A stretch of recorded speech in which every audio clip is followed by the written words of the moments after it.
Obrigada por assistir ao Alagoas em Pauta.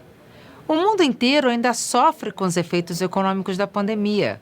A grande maioria dos países adotou políticas econômicas para minimizar os efeitos do isolamento social. Porém, as medidas adotadas pelo governo federal não foram suficientes. De acordo com o levantamento feito pela Fundação Getúlio Vargas, a crise econômica triplicou o número de pessoas que vivem abaixo da linha da pobreza.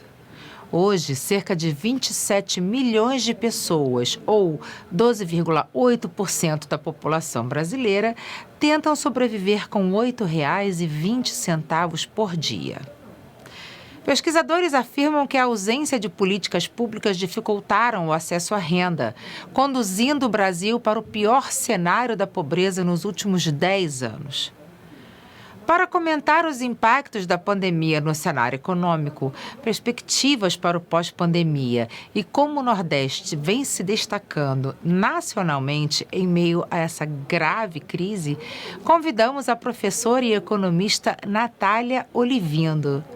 Não saia daí, a gente volta já já.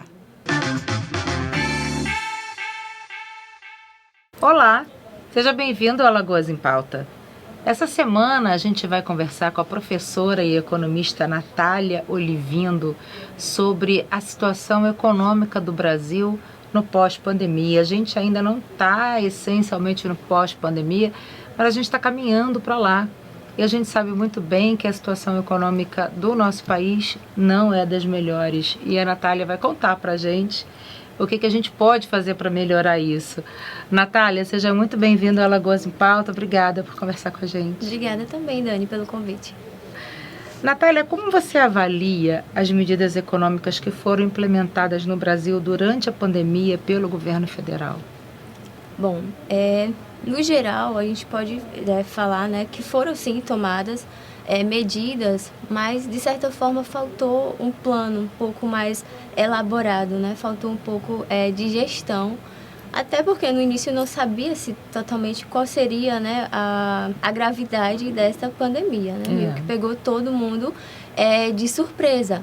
Então, mas entende-se que o governo, pela sua relevância, seu objetivo, que é de gerar o bem-estar econômico e social, ele deveria se preparar, e planejar corretamente as ações.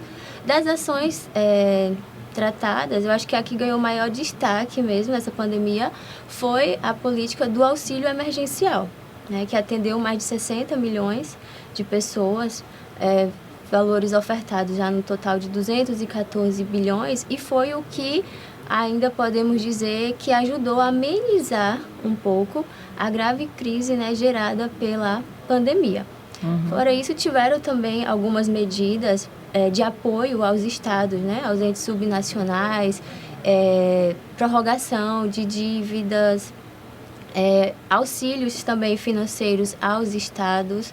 Isso também auxiliou um pouco os estados que são dos que mais sofreram com a pandemia, principalmente porque a receita é derivada muito de impostos ligados ao consumo. Exato. Isso, tendo em vista que o consumo foi um dos mais afetados, pela pandemia, por conta das próprias medidas de isolamento social, Sabemos que várias empresas no Brasil fecharam, tiveram que demitir seus funcionários ou reduziram carga horária e salários, E aí isso tudo repercute no consumo. Claro. E, consequentemente, nos tributos, nas receitas também dos entes subnacionais. Então, foi necessário esse apoio também do governo federal e as ações também de cada ente, visando se adequar a uma realidade que, na verdade, não estava sendo esperada, Então, de um lado, por exemplo, tem-se uma frustração da receita e, por outro, um aumento de gasto, por exemplo, na área da saúde. Com certeza. Você falou em gestão, eu acho que Alagoas conseguiu passar bem pela pandemia, dentro do que é possível, como você colocou, mas eu acho que a gente conseguiu sobreviver à pandemia de forma digna. A gente não precisou ficar tão dependente do governo federal, justamente por causa da gestão que a gente vem fazendo aqui. E isso já era uma gestão bastante controlada, com foco mesmo no ajuste fiscal, no equilíbrio das contas públicas. Então, por mais que tenha sido uma situação inesperada, né, para todos, o governo já estava preparado. Então, teve sim a ajuda, né, do governo federal, mas como fosse assim, o terreno já estava, né, um pouco preparado para alguma situação assim. Tanto que, na verdade, até aumentou-se o nível de investimentos, por exemplo, do Estado nesse período, né? E olha que estávamos em um período de recessão. Total, né? E faltando mão de obra, e faltando peças, equipamentos. Sim. As fábricas pararam também, né? Sim, sim. Muita ausência, né, de matérias-primas, insumos. Fora isso, muitos dos insumos, né, utilizados pela indústria brasileira, eles são importados.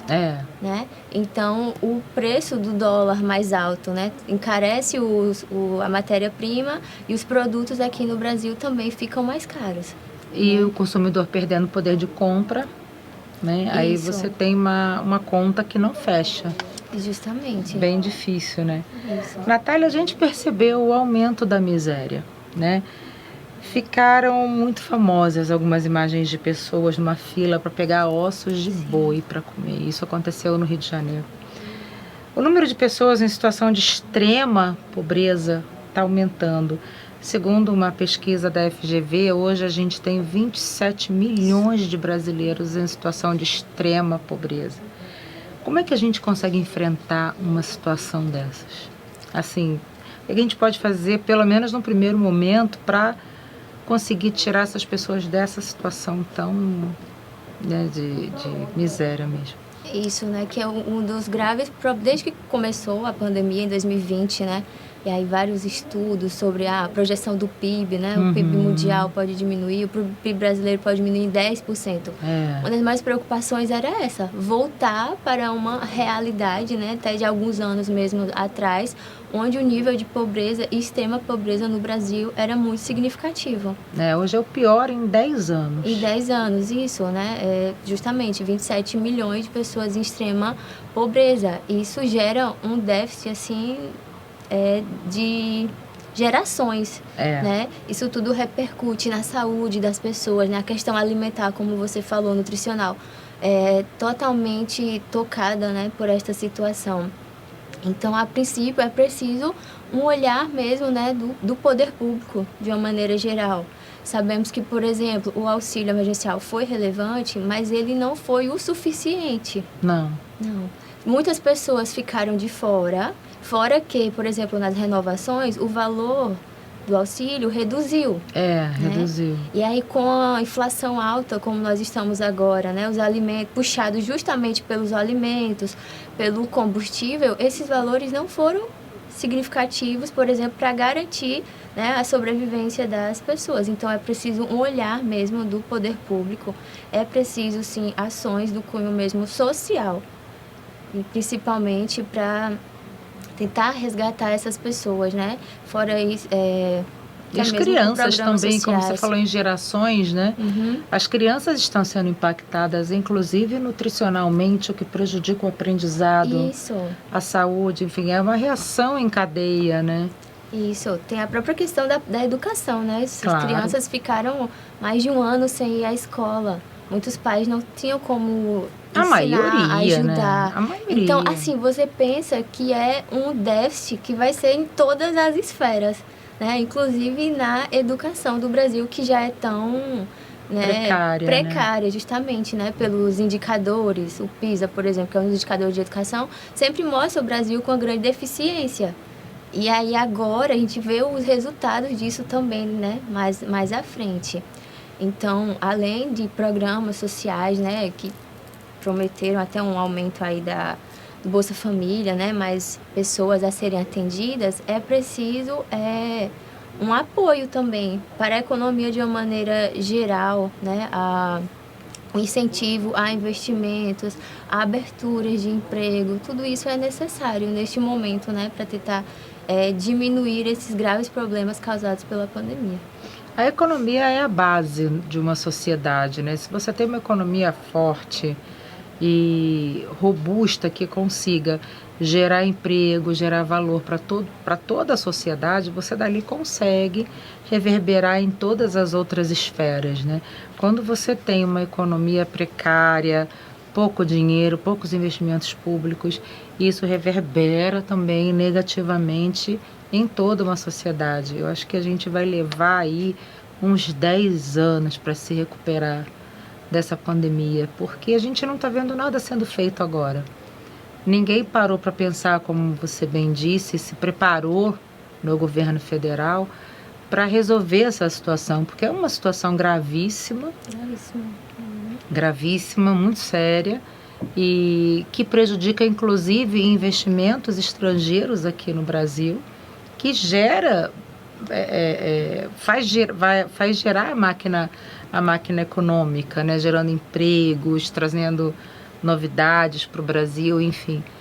Inclusive o risco Brasil aumentou para investimento, né? Então isso é uma coisa muito complicada. Eu acho que a gente vai levar aí bem uns 10 anos. Como você falou, né? É tudo interligado, né? Justamente é o fluxo circular da economia. Se temos uma economia saudável com empregos, as pessoas têm renda, as pessoas consomem, e esse dinheiro acaba voltando para as organizações. Temos novos investimentos, é um país que atrai investimentos estrangeiros, né, que é tão importante. Por exemplo, se a gente tem um declínio aí, por exemplo, a gente derruba todo esse circuito virtuoso, né, na verdade, dessa economia. Como é a situação atual, né? Por exemplo, temos um alto nível de desemprego, né? Chegamos a 14 milhões, pouco mais de 14 milhões de pessoas desempregadas. Do comecinho do ano para cá já melhorou um pouco. Isso, melhorou, sim. Mas ainda temos cerca de 32 milhões de pessoas que estão ociosas, que poderiam estar trabalhando, né? São da pessoa economicamente ativas e não estão trabalhando justamente ainda por falta de oportunidades. Mais de 10% da população brasileira desempregada. Gente, é muita gente. É muita gente. E dos empregos que foram gerados, né, a gente tem que dar atenção que a maioria foi de empreendedores por conta própria. Foi, que atingiu até um recorde agora do número de empreendedores por conta própria, né? As pessoas tentando abrir seu próprio negócio, pois não encontram oportunidade. Empreendendo por necessidade, Por necessidade, né? Isso, né? Que tem um tipo de empreendedorismo. Neste caso, está se destacando o empreendedorismo por necessidade mesmo. Por necessidade, porque não tem outra saída. Não tem emprego, eu vou ter que me virar. Tem que me virar, né? Preciso pagar as contas, né? Pessoas têm crianças em casa. Para alimentar. Eu acho que o pagamento de contas é até o menor dos problemas. Eu acho que a comida. Isso, é tipo assim, o básico. É o básico. A comida é um negócio muito complicado. Isso. Né? E a gente teve, né, algumas medidas de apoio também, até essa abertura de empresas, oferta de crédito, né, para as empresas existentes, mas ainda falta um pouco mais. E moradia, né, Natália? Quantas pessoas tiveram que entregar suas casas porque não tinham como pagar aluguel? Sim. E quantas famílias a gente vê na rua? Em São Paulo, na Praça da Sé, é de arrepiar. De arrepiar a quantidade de famílias morando na rua. Morando mesmo, sem dignidade. Isso. Quando você perde sua moradia, você perde dignidade. Né? Isso, às vezes a gente reclama porque demora a chegar em casa, alguma coisa. Imagina quem não tem uma casa, né, para chegar. Então, realmente, também aumentou o número de moradores de rua, pessoas sem apoio, justamente porque perderam o trabalho, não tiveram como pagar aluguel e muitas vezes tiveram que ir para a rua mesmo com toda a sua família. Claro, e o governo parece que não enxerga isso, não vê o problema que está na cara deles, na cara de todo mundo, e não tomou uma providência, né? É muito sério. A gente falou de investimentos aqui. Você acha que a pandemia pode ter prejudicado a agenda de investimentos? Muito aqui no Nordeste também, né? Que como a gente está aqui, você acredita que a pandemia tenha prejudicado essa agenda de investimentos no Nordeste? Sim, não tem como. De uma forma geral, né? Isso, não tem como dizer, né? Que não. Pode até não ter inibido totalmente, né? Mas reduziu um pouco desse fluxo de investimento justamente porque o olhar, né, até dos gestores também teve que se voltar para outras pautas, né? A própria questão da área da saúde, criação de hospitais, a necessidade de equipamentos, a necessidade agora com a vacinação e tal. Então, isso pode ter prorrogado um pouco, né? A pauta mais de investimentos, né? Em todas as áreas também. Na questão privada também, por exemplo, como você falou, né? O risco do Brasil aumentou. Então, muito do investimento que seria voltado para cá, para o Brasil, ele acabou indo, por exemplo, para países considerados mais seguros. Economicamente estáveis, né? Isso, então também... E politicamente estáveis também. Isso, então diminuiu o investimento privado, né, também. Isso é péssimo, né? É aquela famosa reação em cadeia aí que a gente já falou isso, aqui. Aí o quê? Os dólares, vamos dizer assim, de investimentos acabam indo para fora. A nossa reserva acaba diminuindo. Isso ajuda a desvalorizar o nosso real, a nossa moeda também, né? Então tem todos os impactos também da economia mesmo. São muitos, a gente fala assim, às vezes, a grosso modo, no primeiro momento, não vem investimento, aí não gera emprego, né? Mas não é só isso, é como você falou, então as nossas reservas também ficam comprometidas. Isso, tem um déficit de 28 bilhões das reservas de dólares aqui no nosso país. Isso a gente tende a ver, né, pela a taxa, né, do dólar agora, sempre na casa acima dos 5 reais. Sim. Beirando quase 6. Eu acho que o dólar não baixa nem tão cedo. Não, aquele sonho de dólares a 3 reais não volta. Não volta mais. Não volta. No pós-pandemia, quais serão as oportunidades de negócio e de investimento que podem surgir, né? Aquela velha história de que toda crise gera oportunidade. Você acha que no pós-pandemia a gente vai ter mais geração de negócios e investimento? Bom, um passo para isso, né, é a imunização da população como um todo. Acho que foi ontem que atingiu a marca de 100 milhões de pessoas da segunda dose, né? Então isso já é bom. Isso vai com certeza ajudar, né, a aumentar aí uma população mais protegida e tal. As empresas também tentando voltar, né, ao normal, vai ajudar a abrir novas oportunidades de trabalho. Fora isso, também se destacam setores que, na verdade, se expandiram durante essa pandemia, né? Por exemplo, o setor de tecnologia mesmo, né? Inovação, algumas coisas, informática e tal, que se expandiram, ganharam destaque, na verdade, com essa pandemia. De comunicação também, muitas ferramentas de comunicação, né? Isso, aí a gente fala que a pandemia, ela veio até acelerar, né? Algumas coisas que a gente estava aguardando que acontecessem só mais à frente, né? A própria forma de trabalho mudou bastante, né? O home office, a questão, né, da maior flexibilidade e tal. Então, tem alguns setores que, com certeza, né, principalmente esses setores ligados à inovação, à tecnologia, eles vão ganhar mais espaço, né, agora no período pós-pandemia.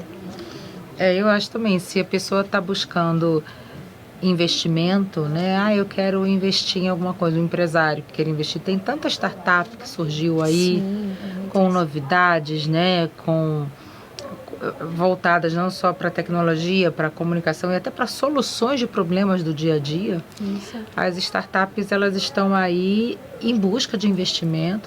Eu acho que a gente tem que investir mesmo no pequeno empresário, né, no micro e pequeno empresário, porque são essas pessoas que vão movimentar a economia do país.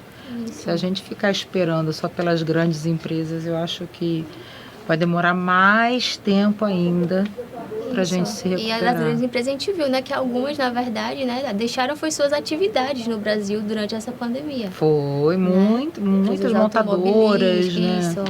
Isso. Multinacionais fecharam seus escritórios. Isso, então é importante também esse apoio à economia local mesmo, né? A esses negócios mais inovativos, como as startups que você está falando, as fintechs, né? Que são as startups do mercado financeiro, que ganharam muito espaço também durante essa pandemia, né? Inovando aí no setor. Muito interessante isso. Natália, a gente tem visto o Banco Central mudar a sua postura nas últimas reuniões do Copom, né, que é o Comitê de Política Monetária. E eu queria que você fizesse uma rápida análise assim, desse cenário econômico, dessa mudança de postura mesmo do BC. Pronto, essa mudança de postura do Banco Central, né, notadamente lá das reuniões do Copom, se diz basicamente ao aumento da taxa de juros, né, do nosso país. Sabemos que, acho que até ano passado mesmo, a gente estava com os menores índices, né, da taxa Selic, chegou a 2%. Nossa, parabéns. Coisa que a gente nem esperava assim no nosso país, mas que agora, né, a gente já está em 6,25%. Na última reunião já aumentou para 6,25% e pela expectativa do próprio Banco Central, né? Através do seu relatório Focus, a expectativa é que feche o ano em 8,25. Nossa. Então, pode ser que na próxima reunião agora, que vai ser no final de outubro, ele já aumente 1 ponto ou até mais mesmo, né? E esse aumento de juros, ele veio como uma medida para tentar controlar a inflação, né? Que é esse aumento generalizado do nível de preços da economia. Aí a gente tem que pensar das duas formas. Esse aumento da taxa de juros, ele é uma medida para tentar conter a inflação, só que a gente não está vivendo, ela é mais indicada quando a gente está vivendo uma inflação de demanda, ou seja, quando as pessoas estão buscando consumir muito, e aí isso aumenta os preços. Não é a situação atual. Não. A gente está tendo uma demanda de custos. Exatamente. É a produção que está cara e aí aumenta os preços, né? Inflação puxada principalmente pelo valor do combustível, pelo valor dos alimentos, energia elétrica, isso, gás de cozinha. Então, esse aumento da taxa de juros, né, ele acaba aumentando o custo de crédito no mercado. Né? O crédito está mais caro, né? Isso, está mais caro, né? E aí isso, na verdade, pode até chegar a inibir os investimentos, né? Então tem que ser... Inibe quando você tem uma taxa de juros muito alta. Por que você vai investir num país com uma taxa de juros tão alta? Se você tem outros, esse é o tipo de investimento que você pode fazer em qualquer outro país, por exemplo. Isso, é um pouco mais seguro, né? Tá pagando mais aqui, justamente. Então, a gente tem esse problema, né? Aí o Banco Central, ele assumiu essa posição mesmo de aumentar para tentar controlar a inflação, né? Mas acho que outras medidas, né, poderiam ser tomadas para não arriscar apenas nesse aumento da taxa Selic. Acho que só o aumento da taxa Selic não seria suficiente, porque são outras causas, né, da inflação, não seria inflação de demanda mesmo. Com certeza. Natália, de acordo com o jornal Valor Econômico, Alagoas foi o segundo estado que mais cresceu em investimentos no país. Você acredita que talvez esse seja o caminho para a gente começar a sair da crise, botar a cabeça para fora? Seria um caminho de investimento público? Você acredita nisso? Sim, o Estado, né, ele tem um papel muito relevante. Lá nas primeiros estudos da economia, né, Adam Smith, A Mão Invisível, ele dizia que o Estado não deveria interferir, que o mercado se autorregulava. Sim. E, na verdade, né, a gente viu que não é assim. Na verdade, o Estado ele tem um papel fundamental. Até uma grande autora, Mariana Mazzucato, ela fala o Estado como um empreendedor. Né? E muitas vezes o Estado tem que assumir realmente esta posição. Então, o aumento dos investimentos é, com certeza, até uma sinalização, né, para o mercado mesmo, para o setor privado, né, que as coisas podem estar bem, podem melhorar. Atenção, isso atrai. Atrai, isso, claro. Justamente, atrai outros tipos de investimento, tá? Então, o destaque, né, que a Lagoa estava tendo, né, durante esses anos e ainda se destaca agora no período de pós-pandemia, né?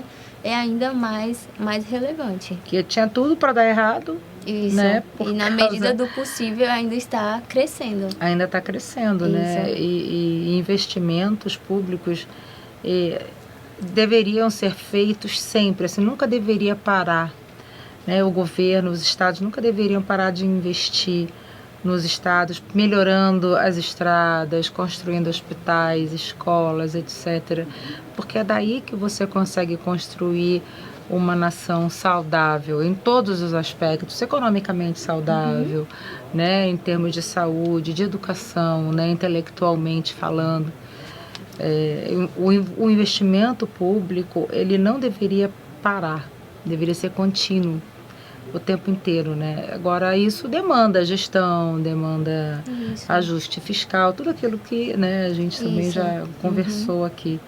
Porque Primeiro, as contas têm que estar equilibradas, né? Porque tem as despesas que são fixas, por exemplo, do governo, né? Sim. Não são nada flexíveis. Então, tem que ter uma gestão ali, né? Destes recursos, justamente para ter sempre, como você falou, os valores para realizar investimento. Como você falou também, os investimentos, eles acabam tocando diversas outras áreas, porque é o efeito multiplicador daquele valor investido, né? Se a gente olhar, por exemplo, os estudos, né, sobre infraestrutura mesmo, cada R$1 investido em infraestrutura aumenta 5 naquela economia. Aí tem o valor que atinge a área da saúde, a área da educação, aumenta os empregos, acaba aumentando a renda daquele local. Então, os investimentos são, sim, muito importantes, né? Inclusive neste período pós-pandemia mesmo. E a situação econômica do Nordeste, diante das outras regiões brasileiras, a gente vem se destacando positivamente, né? Quais são as perspectivas para a economia nordestina? Tá. Agora, no período pós-pandemia, né, a gente vê ali os estados se organizando realmente para fazer investimentos, expandir em áreas, né, que eles já se destacam, por exemplo, apoiar pequenas empresas, apoiar os negócios, alguns programas mesmo estaduais de apoio, né, oferta de crédito para empresas. Então, a gente percebe uma organização, dessa forma, um planejamento nesse aspecto, né, de tentar aumentar o crescimento neste período. Maravilha. Eu sou uma entusiasta da economia nordestina. Eu acho que a gente tem um valor enorme a entregar aqui não só para o Brasil, mas também para os investidores externos. E é importante a gente ressaltar que o Nordeste não é só turismo. Isso. Pelo contrário, o Nordeste tem um potencial gigantesco de investimento, muitas oportunidades, e a gente vem percebendo isso com a chegada de alguns grupos hoteleiros, de instalação de centros de distribuição de grandes empresas. Então, o Nordeste ele não tem só um grande potencial turístico, ele tem um potencial industrial, ele tem esse potencial social também, porque você tem uma mão de obra qualificada no Nordeste também. Enfim, então acho que a gente está num caminho certo e dentro do possível. Isso, né? Que a gente não esquece que não é só nós, não é só o Brasil, é o mundo, é o né? mundo inteiro. Se a gente for pegar algumas importantes economias, também estão vivendo a mesma situação, né? Alta da inflação e tal. Mas é importante essa iniciativa, né? Com essa certeza. Organização. E como você falou, o Nordeste realmente tem muito potencial. Com certeza, concordo. Natália, obrigada por conversar com a gente aqui no Alagoas em Pauta. Eu acho que é sempre importante a gente falar sobre economia e traduzir algumas coisas, né, para as pessoas entenderem que a economia ela impacta sim na nossa vida diretamente, na vida de todo mundo. Então todo mundo precisa falar um pouco de economia, entender como ela funciona para a gente poder viver melhor. Isso. Obrigada, Natália. Obrigada Sucesso para você. Dani. Obrigada. No programa de hoje, conversamos com a professora e economista Natália Olivindo sobre as consequências da grave crise econômica que o Brasil vem enfrentando e como o Nordeste vem conseguindo se destacar nacionalmente em meio a tudo isso. Se você perdeu esse e outros programas da TV Cidadã, é só acessar o nosso canal no YouTube e ativar as notificações. Assim, você vai ficar por dentro de tudo o que acontece de mais importante no Brasil e em Alagoas. Semana que vem a gente volta. Até lá!